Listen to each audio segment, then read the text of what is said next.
Hey, architecture firm owners and emerging leaders.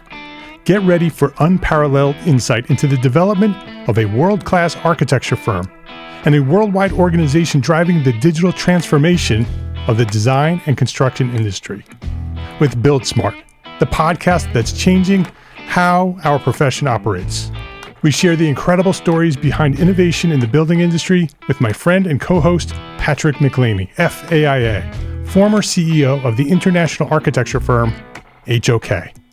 You know, Yamasaki's office or firm lasted during his lifetime. And when he passed away, I think that was the end of the Yamasaki office. Helmut did not want that. He wanted a firm that would live out and grow beyond the founders. In Season 1, discover the untold stories behind HOK's meteoric rise, from 150 employees in St. Louis to a powerhouse with over 1,900 staff members and 27 offices worldwide. You know, they weren't as polite as the Kojima people. That was just boom. And anytime you have a creditor, whether it's Kojima or the bank, that wants their money, unless you can raise money someplace else, you are out of business. Bankrupt. And hold on tight for Season 2, where Patrick takes us on a new adventure as chairman of Building Smart International, shaping the future of digital transformation in the design, construction, and operation of built assets. Ian Howell, Ken Harold, and I, Ken was my technical representative from HOK. The three of us took a tour of Europe of 5 cities in 5 days. Very busy time. Simply follow the link in the show notes to subscribe to Build Smart now and uncover lessons that will transform you and your architecture firm.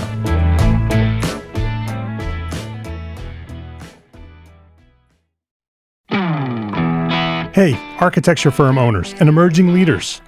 Get ready for unparalleled insight into the development of a world-class architecture firm and a worldwide organization driving the digital transformation of the design and construction industry.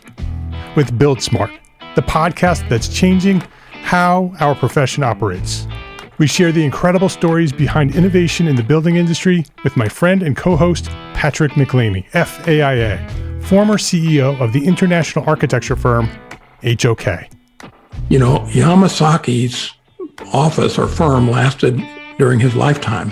And when he passed away, I think that was the end of the Yamasaki office.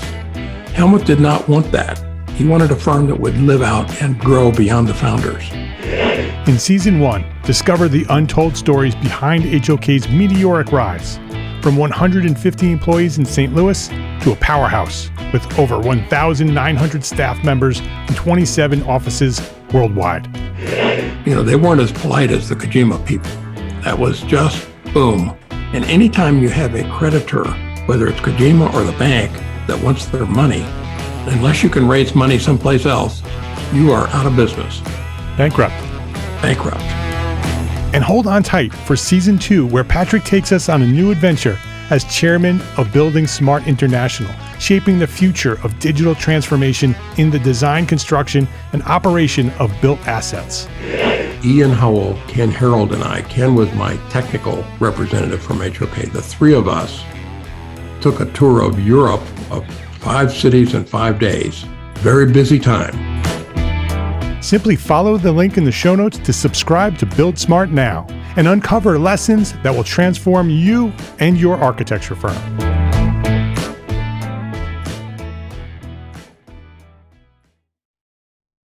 Today is the final day to grab our most popular package of document templates and spreadsheets, EntreArchitect Foundations, business forms and checklists for small firm architects.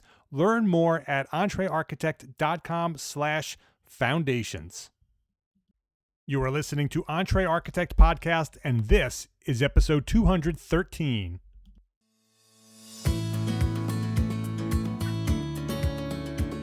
Welcome back to EntreArchitect Podcast. My name is Mark R. LePage, and this is the podcast dedicated to a successful life as a small firm entrepreneur architect. Whether you have plans to someday start your own firm, you're in the process of launching a startup, or you may be an experienced small firm architect just like me, just trying to make a difference, this podcast is for you. My goal is to inspire you to build a better business so that you may pursue your purpose with passion and live the life of your dreams.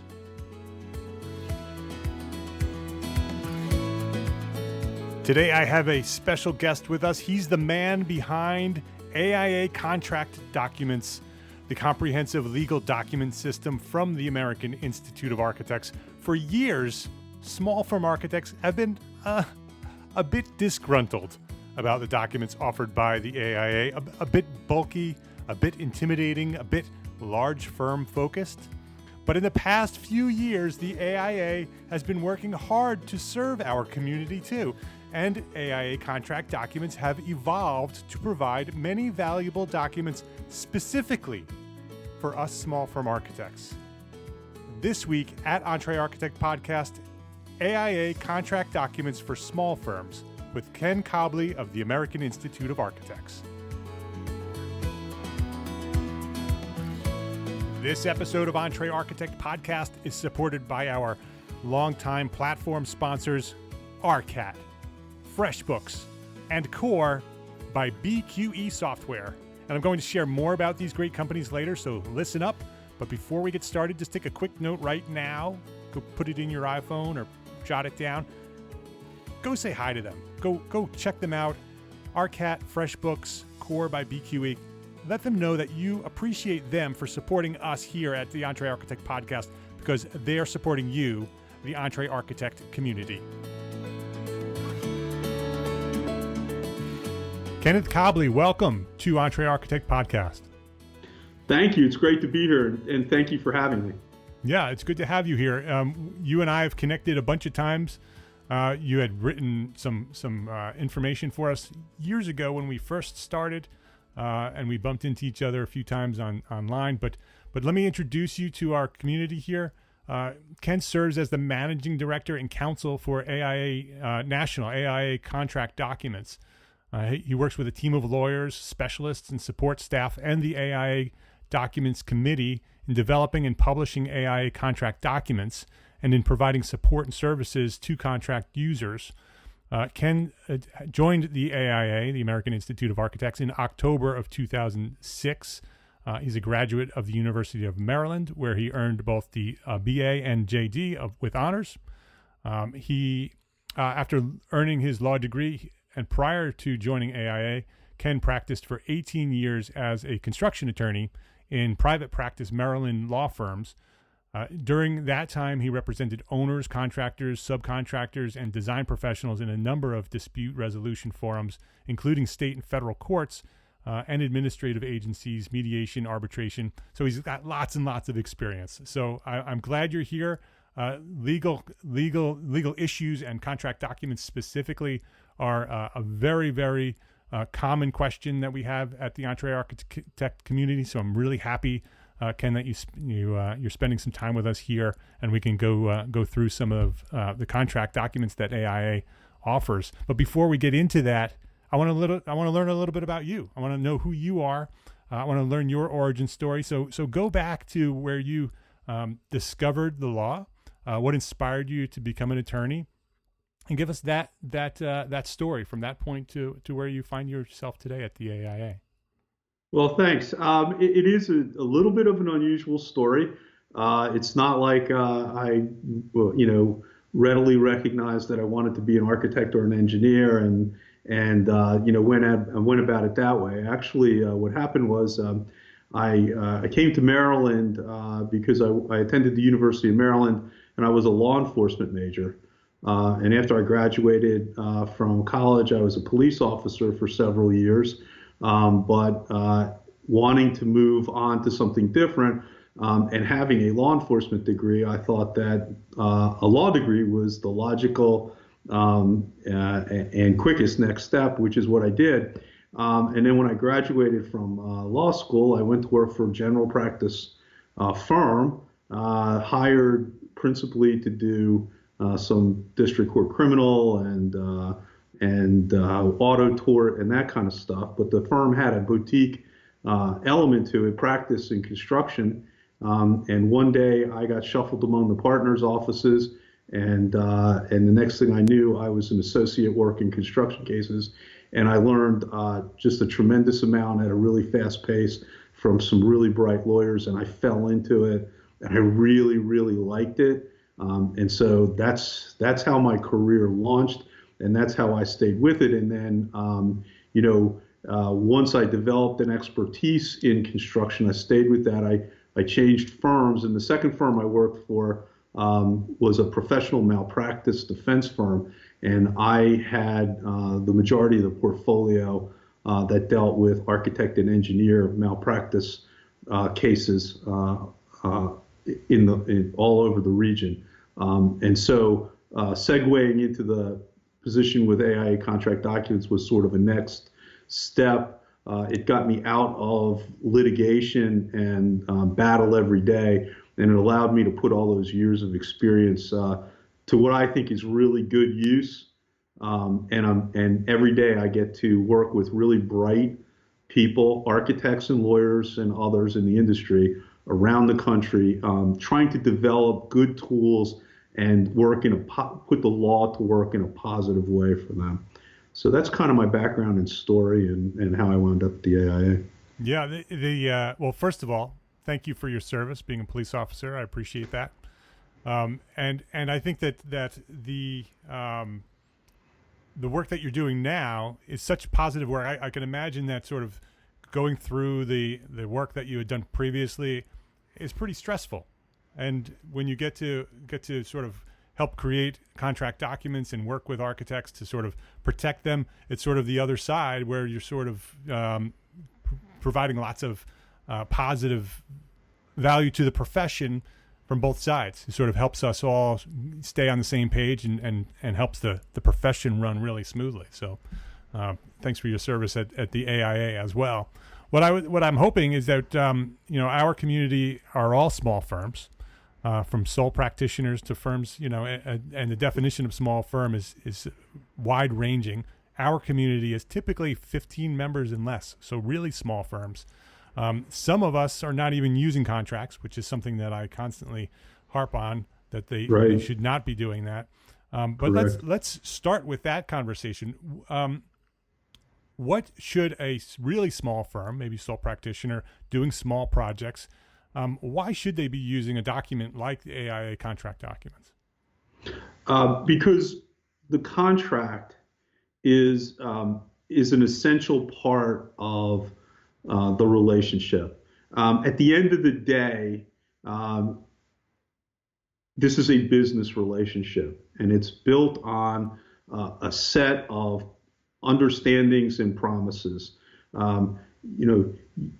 The architect makes certain promises to the project owner about services they're going to render and things they're going to provide, and the owner makes certain promises back principally about payment for services, but also at times about other things, other elements that the owner's going to provide or intangibles that the owner's going to provide. And everybody goes about the process with a certain set of internal expectations, things that they think are understood, but oftentimes what the owner understands and what the architect understands can be different. And so the contract is a perfect place to memorialize everybody's understanding, make sure everybody's working from the same page. And it's also a perfect place to document and create rules for issues that might arise on a project. Okay, I know the owner's going to pay me, but what are my payment terms in particular? How often am I going to get paid?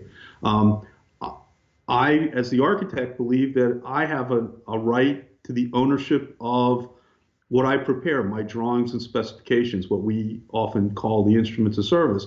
But some owners may believe that because they're paying for it, they own it. We never like to think that a project is going to end poorly, but sometimes there's disputes. Well, how are they going to be handled? Do I want to arbitrate this? There are certain advantages to that. Or do I want to litigate it? There are sometimes advantages to that. All of that can be addressed up front. So the parties the contract creates a set of rules and establishes expectations, and it gives everybody a place to go back to and say, okay, this is what I can reasonably expect because this is what the contract said. And so that's why I think all architects should utilize written contracts for their business relationships. It doesn't have to be nasty. It doesn't have to be bad. Contracts can be fair and balanced. And quite honestly, that's what we strive to do with the AIA contracts, is create a fair and balanced approach to the relationship so that the architect doesn't have to feel guilty about trying to propose a lopsided agreement to an owner, especially if they're not a sophisticated owner. The owners don't have to necessarily propose a lopsided agreement created by their lawyers. If you use an AIA contract document, we like to say you're starting from a fair and balanced point in your memorialization of the terms. Yeah, I think the word expectation is so important, because that's sort of that sets up the project to run successfully. It sets up the opportunity for all parties to be on the same page and start building that trust, which is so important in architecture, for everybody to trust one another. And it's, the contract itself is the perfect tool, like you said, to set those expectations, not only in writing, but to have the conversation, to have a document that then you can now review with an owner and say, here's how the project's going to go, and this is what you can expect from me, this is what I expect from you. It's so critical, to have those documents. Like I said, small firms, really small firms, what type of documents does the AIA provide for our community? So we have a wide variety of documents for use by small firms and sole practitioners, both those that practice on the residential side and those that practice in the commercial side or have a mix. We have documents that vary in size. For many, many years, we've tried to work closely with the Small Project Practitioners Group, Custom Residential Architect Network, CRAN, yep. And the Small Firm Exchange in its various iterations over the years to try to get feedback. We know that small firm practitioners don't necessarily like lengthy contracts, and so we've tried to address that through a range of contract sizes. But there are some warnings that people need to understand about small contracts and so on and so forth. The smaller the contract, the shorter the contract, the less words means the less things have been fleshed out for clarity. Mm-hmm. And the more that things are going to be left open to interpretation by the parties and ultimately by a trier of fact if things go badly and there's some sort of dispute resolution that has to take place.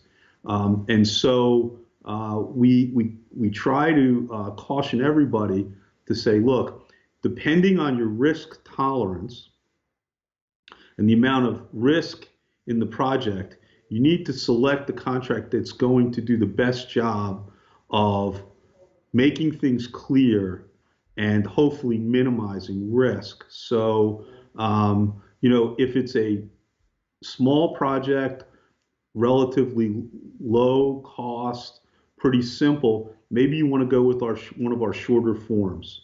The B105 is a short form agreement for an owner architect. It's only really 2 pages plus a cover page. It's pretty basic.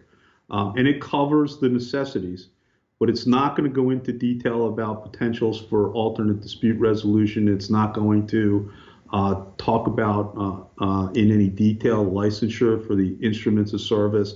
It's not going to do some of the other things that you might want if you have a more complicated project. It's not going to really deal with the details, which sometimes you really need a detailed explanation of what services the architect's going to provide to avoid a conflict. It's not going to go into great detail about what the owner might expect as additional services versus what's in your basic compensation.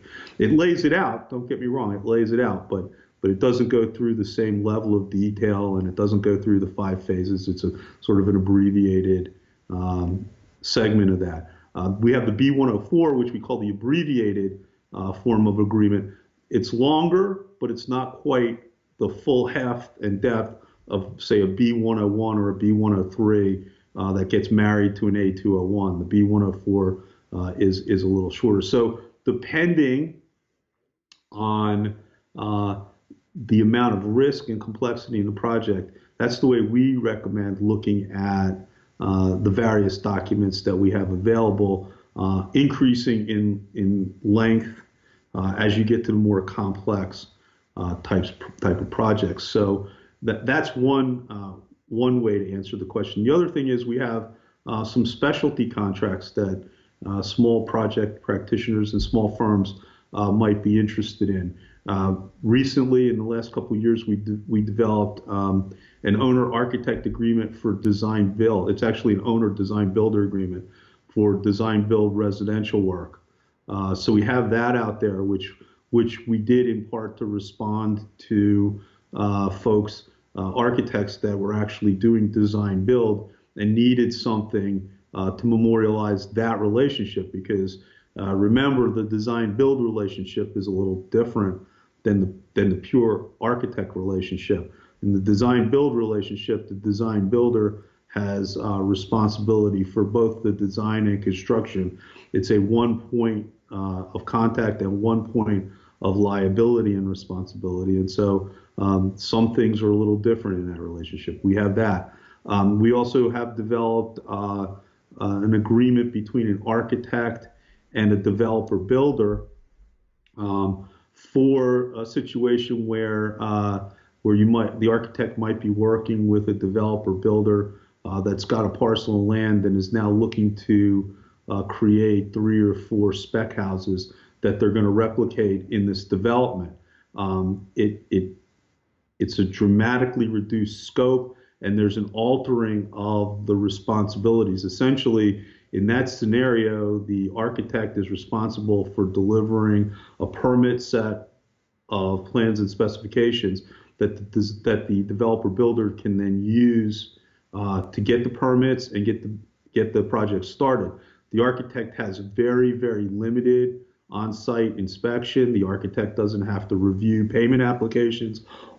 Everything is essentially handled by the developer builder, but the contract clearly lays that out and clearly limits the roles and responsibilities of the architect, going at it from the assumption that this is an experienced builder who should be able to build from a permit set, and who's willing to take on responsibility for selection of finishes, selection of equipment, that type of stuff. It's really just to get the basics necessary for HSW and get it through the permitting process. So we think that that's of interest to small firms.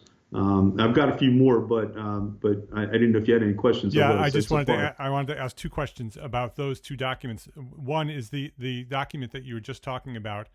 Is there a description of how the architect gets paid for those multiple designs? You know, where you're building multiple buildings from one design. Is that clarified in that agreement?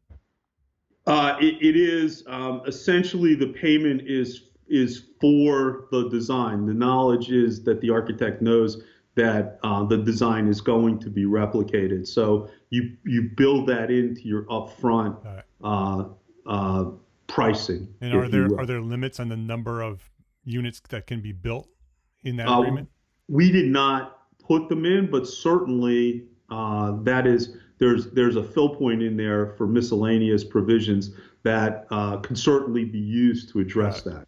Got it. And that's the beauty of using AIA Contract Documents, particularly if you use them through one of our software platforms, is they're a starting point. They have all the essentials. They got a lot of the key terms.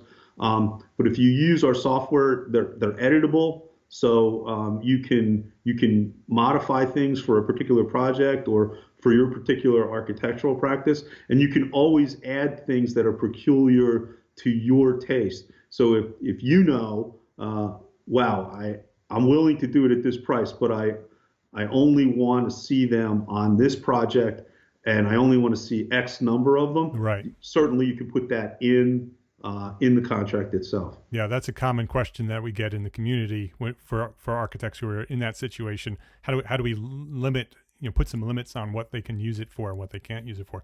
The other question is, what are the numbers for those two agreements? That agreement you're talking about and the design build. So if somebody's searching for it, they can use it for them. So let me see.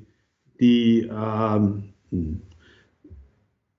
design build is a B. I think it's B1. I will find it for you. Okay. I also want to say that as we're talking, I'll find it. But I also wanted to say that all of this information is contained in a guide that we have published. In fact, I suspect that almost all the information that we're going to talk about on our discussion today is found in a guide that we've published. And we did it with input from those groups that I mentioned before. And it's called, it doesn't have a number. It's one of the few documents that we published that doesn't have a number. But it's called The Guide to AIA Contract Documents for Small Projects. Subtitle is Resources for Small Project Practitioners, including small firms, sole practitioners, and custom residential architects. And that's available free for download on the AIA's website. So if folks want to come to the AIA website and download that guide, they can get all this information with links, multiple links to each of the documents that we're talking about. So the PDF guide is interactive, and it will link you back and forth to samples and all sorts of related resources. So the B107 2010 is the developer builder architect agreement for prototypes for single family residential projects. Right. And then what about the design build one? Is that also, is that handy? I can get it in just a second. Yeah, that guide that you described, the AIA Contract Documents for Small Firms, or that's not what it was called. We'll have the link to that directly from our show notes and links to everything else that we're talking about as well. This is episode 213, so it's EntreArchitect.com/episode 213. EntreArchitect.com/episode 213. We're going to have links to everything, so you can just go there and we'll direct link to all of these things. So do you have that number? I do. It's the A145 2015, and it's an owner design builder agreement for a 1 or 2 family residential project. Okay, great. Because I know that there are listeners who want both of those documents. So that's why I wanted to make sure it was easy to find. And the guide itself was an answer to a question that I was going to ask. What is the best way for a small firm to find the right contract for the right project? It sounds like that guide is exactly what they need, is to go read the guide, find the contract that's right for your project, and then click the link and they'll take you right there. Absolutely. That's absolutely right. Let's take a quick break here to say thank you to our platform sponsors here at EntreArchitect, ARCAT, FreshBooks, and Core by BQE Software. Your boss asks you to put together some CAD details for your firm's next project. What's your next step? What do you do? Is it using the basic internet search on your computer only to find outdated or incompatible details? Grabbing the details from your last project and hoping they fit in this project? There's an easier, faster, much less stressful way to get the information you need. ARCAT.com. ARCAT has over 15,000 CAD details based on real manufacturers' products and a powerful search engine to find just the right one that you're looking for. Best of all, it's free. You don't even have to register. You don't even have to give them your email address. Just go to EntreArchitect.com/ARCAT. Let them know that we sent you, and then start downloading all the CAD details that you need for free. EntreArchitect.com/ARCAT. FreshBooks. FreshBooks makes it simple to send invoices, post your expenses automatically. I love that. Track your time, for your whole team by project and get organized with reports, communication, and notifications. My favorite feature in FreshBooks is the automated invoice reminders. I think sending invoices and getting paid is one of our biggest hurdles as entrepreneur architects. Who has time to get the invoices out and get paid, right? But if we don't send out invoices, we don't get paid. FreshBooks makes it easy to send out invoices and get paid online with the click of a button. I love this. And when your client doesn't pay you on time, and that's like every time, FreshBooks sends them a friendly email reminder through a simple system that you control. Sign up for a free 30-day unrestricted trial and get ready for the simplest way to be more productive, more organized, and most importantly, get paid faster. Visit EntreArchitect.com/FreshBooks to access FreshBooks for free, and be sure to enter EntreArchitect in the How Did You Hear About Us section. BQE Core revolutionizes the way architects manage projects, time and expenses, billing, and accounting. Core brings every part of your business under one roof so you can stop switching between systems and get back to work on being an architect. Made by BQE, the company behind ArchiOffice, Core saves you time while giving you the visibility, the flexibility, and the power you need to grow your firm. Work from anywhere, seamlessly collaborate, and gain transformative insights with Core's groundbreaking platform. Learn more and get a free trial, 15 days free, at EntreArchitect.com/BQE. ARCAT, FreshBooks, and BQE Software. Visit our platform sponsors today and thank them for supporting you, the EntreArchitect community. So you said you have some other contracts that you thought might be useful for us. Sure. So we know that oftentimes small firms wind up getting asked to do pro bono services. Yep. And that's a good entree into what might then also ultimately become a paying commission. And we recognize that even though pro bono services are being done without compensation, they're still replete with risk. Right. You have to perform your services, even if you're doing them pro bono, you still have to perform in accordance with the accepted standard of care, and you still have to provide quality architectural services.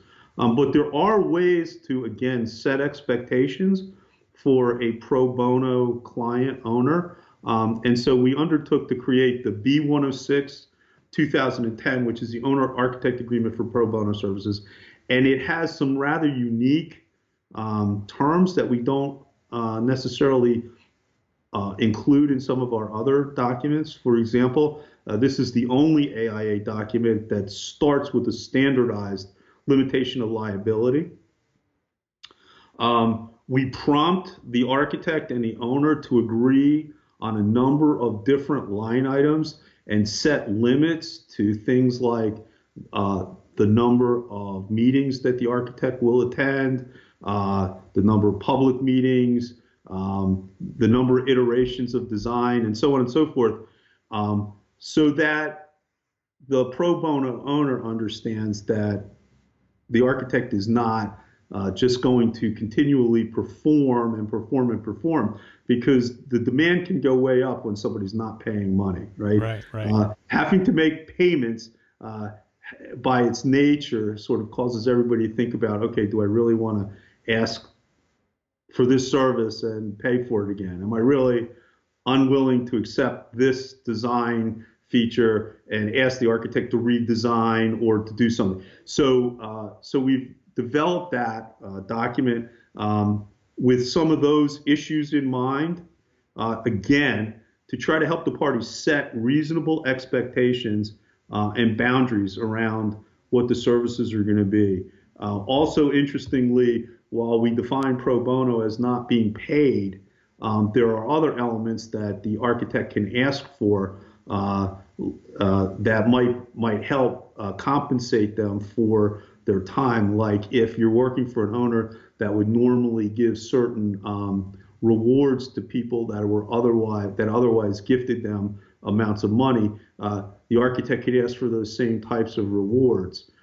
There's some publication and publicity elements that might be involved in things that the architect can get out of this pro bono relationship. And so we've tried to identify all of those things and created this document as a tool to prompt the architect, to have those discussions with the owner, and make sure everybody's on the same page moving forward. That's a great one. I love that. And I see that the AIA is working really hard to address the issues that small firms have. I know when I first started working in the profession and I went to look at the AIA contract documents, there weren't as many, that were available for us. You sort of had to go with the bigger documents. It sort of scared residential clients, and so I think it's great to have these documents. The other thing that I just wanted to mention, you had mentioned the software. If anybody had used some of the early software that AIA was releasing for contract documents and got really frustrated with it, I want to let them know that the software has improved tremendously and is much easier to use and much more editable. And so if anybody sort of has feelings about the AIA software for contract documents, you should give it another try because they've improved it tremendously. Well, thank you for that. And there's a couple things I'd like to point out about the software and/or our online offerings, which we think are important for small firms because we know cost is a factor, right? And so in the past, the only way for folks to get access to our documents that were fully editable and had all of the function and feature was to buy a license, right? Either a limited license or an unlimited license. You may know that about a year ago we launched a new product, which is an online. We used to have a desktop version of the software. Now it's an online web-based product, and that gave us a couple advantages. It gave us the ability to address concerns of Mac users. We know that a lot of architects are Mac users, not PC users. Yep, I'm one of them. Right, and so people used to get frustrated, yep, particularly with the earlier versions of the software, because they didn't like the way it ran on their Mac. They also folks want anytime, anywhere access to the documents, and if it was tied to a particular PC in your office, that didn't necessarily help you if you were traveling. But most importantly, small firms wanted to be able to get documents on a one-off basis. Now, we for a long time have had a product that we call Documents on Demand, where you could go get a PDF of the document, and it was even editable to the extent that you could fill in the fill points online and print it out. Right. But you couldn't edit the text, and if we guessed wrong on the number of characters that you were going to need for a particular fill point, then you had to go to an exhibit or an attachment or whatever. With this new web-based product, we can sell every document we have on a one-off basis. So you can literally go and purchase one document from us now, and it has the full functionality of editability that you would have found with the software versions, and we think that's really important. Yeah, I agree. And so now, with the development cost and everything, the price of documents is, it is what it is, and we understand that some people might look at some of the documents and go, that's too much to pay for a single document. But we think that if you want to edit, like the owner-architect agreement, but you're satisfied with the unedited text of, let's say, a form, then a small firm can balance use of both. Go to the editable document for what you need to edit, where you really want to edit it. Go with the Docs on Demand version for things that you're really not going to edit the text for. And one other thing, at least within the AIA's larger agreements, we make it clear that contract documents are a reimbursable expense. I was going to mention that, yep. Right? So you could, because you're buying it on a one-off basis, it's not an overhead item, it's actually a project cost. And so some architects are reluctant to do this, but I think others might cost out these documents as part of a project cost and take it as a reimbursable expense. Yeah, yeah. So I think that those issues kind of help. The one thing though that I do want to say about the new software is it's new software, Yep. and like every other software product, it's subject to some development quirks, and we're working on that.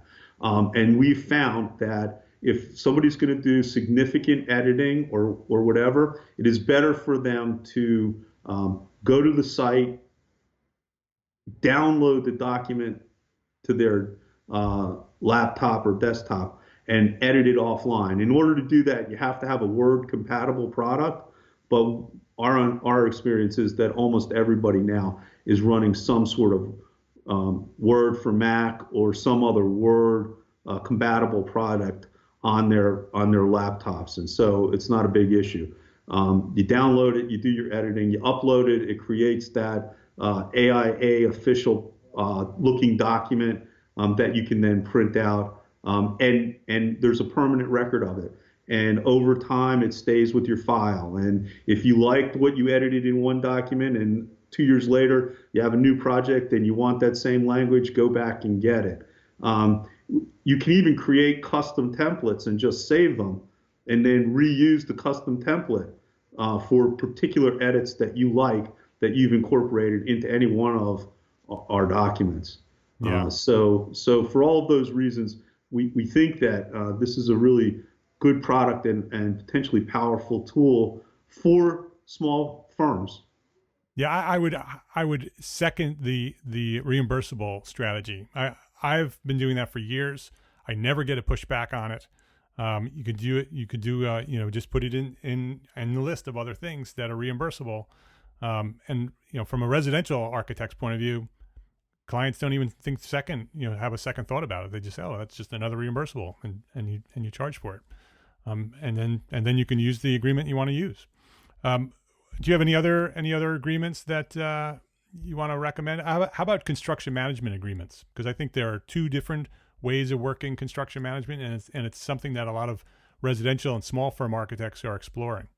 Sure. So the one thing I wanted to mention about the pro bono agreement is that the AIA likes to encourage pro bono work in certain areas, and so in order to encourage that, we make the pro bono agreement free for download. Great. That's good to know. In the PDF format. Yeah. So if you want it and you don't want to pay for it, particularly because you can't get it as a reimbursable expense here, maybe, or you don't want to charge a pro bono client for it, we'll give it to you free in the PDF version. Yeah. So you asked me about construction management. So we have two flavors of construction management documents because there's essentially two distinct CM delivery models. One is often referred to as CM at risk. It's where the construction manager is ultimately envisioned to be the project constructor, but they come on early in the project to provide pre-construction phase services, and that might be constructability review, schedule development, estimating, some design assist elements might be included in that.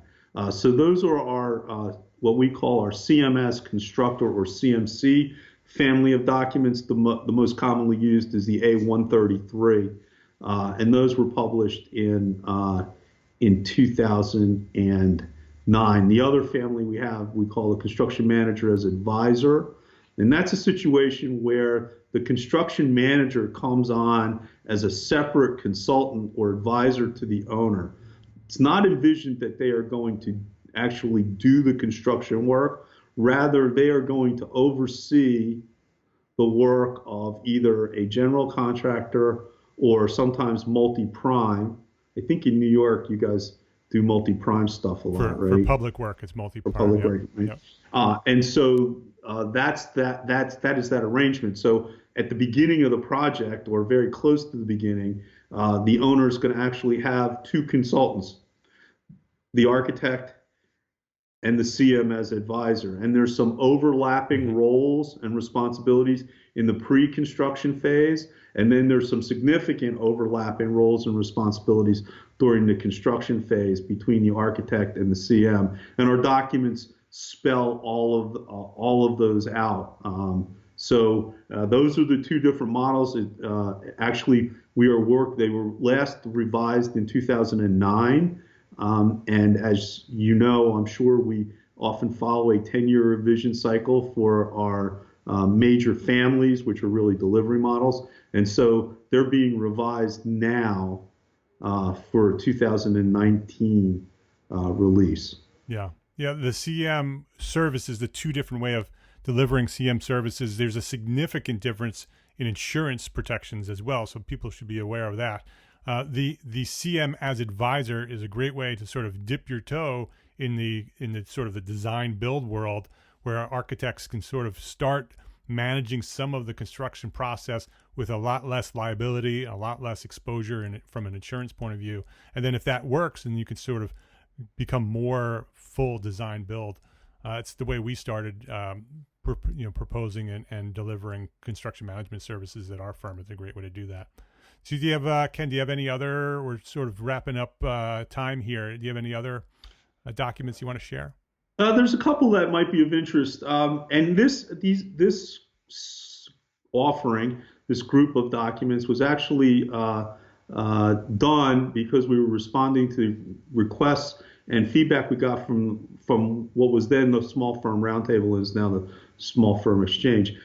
We've developed master agreements and task orders, and master agreements and service orders for use on projects. And so that was in response to those firms that said, we'd like to have, we work with the same, we work for the same client over and over and over again.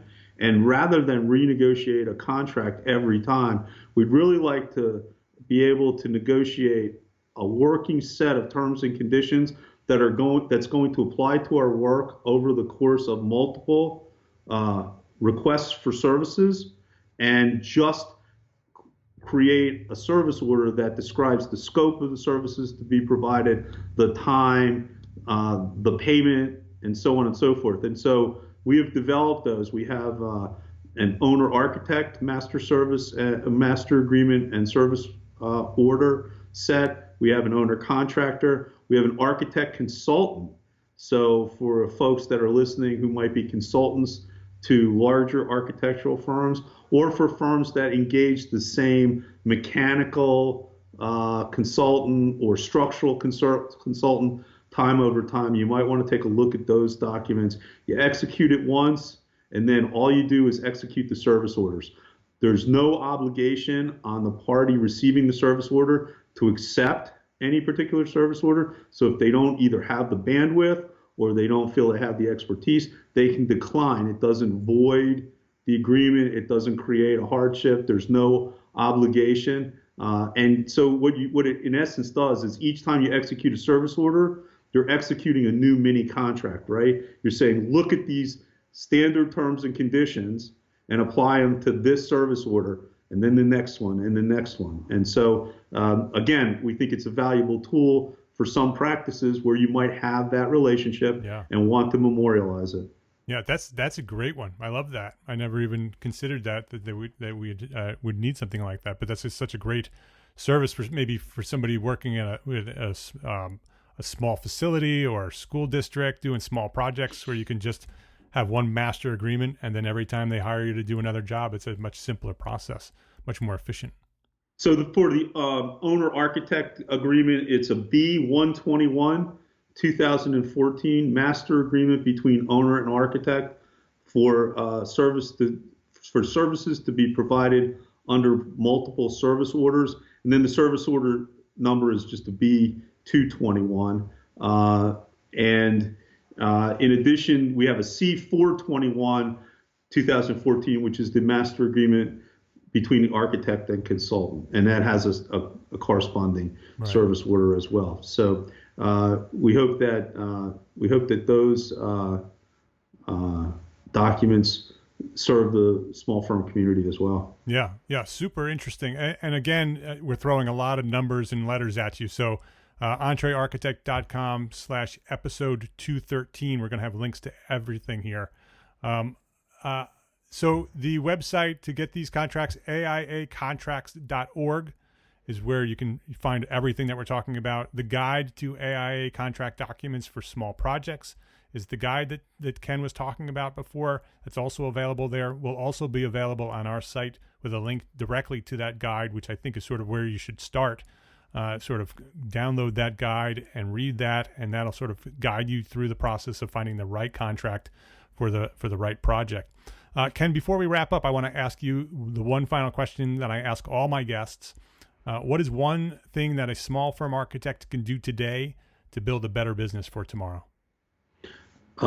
Understand contracts and develop a contracting process that you're going to repeat project after project. It's so critical that you get in the habit of utilizing a written contract, and you need to understand the content and how it works. It's so important to a successful business.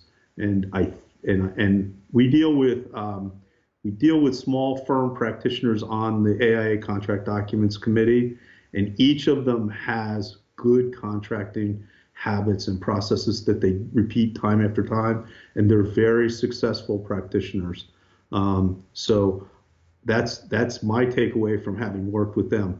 Understand the contracts and develop a good practice that you implement every project, and stick with your practices. Yeah, I think contract documents and the process of contract documents, it's a critical key to success in business. And so it's so valuable to understand the contracts and the process that goes along with it. So Ken Cobleigh, thank you very much for joining us today here at EntreArchitect Podcast and for sharing your knowledge. Thank you. It's been my pleasure. We always appreciate this opportunity.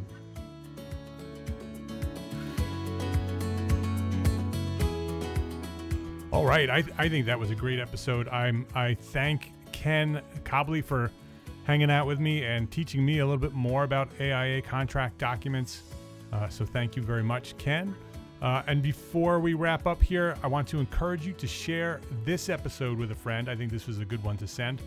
Get the word out that the AIA contract documents are friendly to small firms, and there's a bunch of them right there in this episode that you may want to go check out. This is episode 213, so share EntreArchitect.com/episode 213. That's the link to share. And we're growing because you are sharing. So please share EntreArchitect.com/episode 213. And go check out my friends at ArchiSpeak Podcast and Inside the Firm Podcast. Those are two more podcasts that you will love. If you love EntreArchitect Podcast, you should definitely have ArchiSpeak and Inside the Firm on your playlist. Don't miss them. Go check them out. ArchiSpeakPodcast.com and InsideTheFirmPodcast.com to learn more about both of those shows. And before you head out here, I want to remind you to check out EntreArchitect Foundations. Today is the last day you can get them before they go back into the Academy membership. It's a collection of more than 50 business forms, spreadsheets, checklists. They're all designed specifically for you, small firm architects. They're actually my documents that I developed for my small firm. I took everything that I had, bundled them up, and I am offering them to you. You can learn more about them at EntreArchitect.com/foundations. This collection, it includes everything I have. So they're documents for business administration, design development, project management, construction management, my sales system, and project organization. It's everything I have, everything that I use for my firm. And I was just inside that library just the other day. I was cleaning things up, making sure that everything was working nicely. And I haven't been in there in a while. I forgot how powerful these documents really are. There's a construction cost estimating calculator in there. You just put in your amounts and what you want to estimate, and it all plugs it all in. There's a pre-designed client questionnaire, my pre-designed client questionnaire that I developed for the early phase before you start designing, that helps get clients to provide you feedback, that early feedback to help you design the project that they want. I use it on every project that I do before I start designing. It's comprehensive. It's like 5 or 6 pages long and has checklists in it and questions about how they live their lives and requests for images. And I love it. It's one of the most powerful pieces of my process of design, to get that information early on and get that feedback. I also have all my authorization to proceed forms. They're all in there. It helps manage expectations throughout the process. They're all in there, and they're all organized in 5 or 6 different libraries, so it's very easy to find what you're looking for. It even has a table of contents. So, if you had to develop these, I was looking at these. There's 50 of them. Some of them are pretty developed because I developed these over years and years. Over 20 years it took me to develop these. If you had to do all of them from scratch, it's probably 60 or 70 hours of time. I was thinking about it. And if that's billable time, that's like more than $5,000 worth of billable time. So EntreArchitect Foundations, it's sold for less than $100. 100 is like $97. You get everything in there, all 50 documents. It's all organized, ready to roll. They're templates that you can easily edit for your own firm, put your own logo on them, and start using them today. And today, Friday, March 30th, 2018, it's the last day you can purchase these documents outside of the EntreArchitect Academy membership. They're free inside the membership. But if you want this package, it's $97. Head over right now and purchase the set before we close the doors. The end of the day today, Friday, March 30th, they will close. They'll go back into membership, and you won't be able to get them for several months.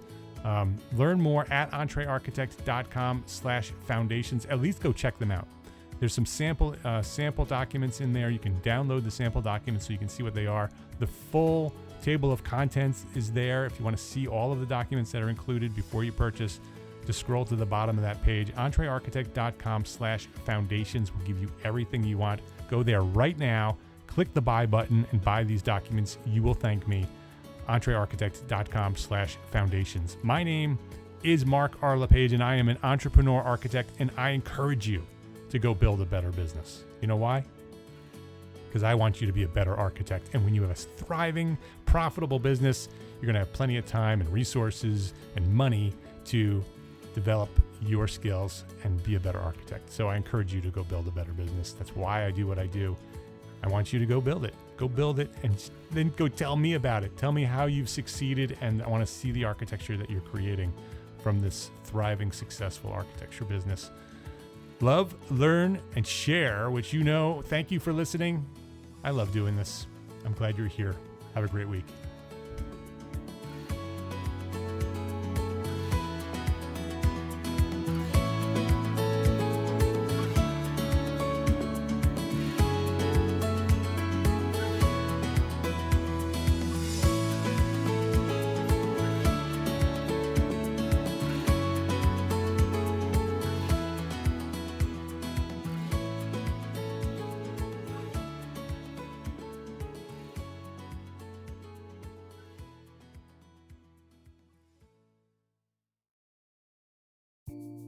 Imagine earning continuing education credits while doing exactly what you're doing right now.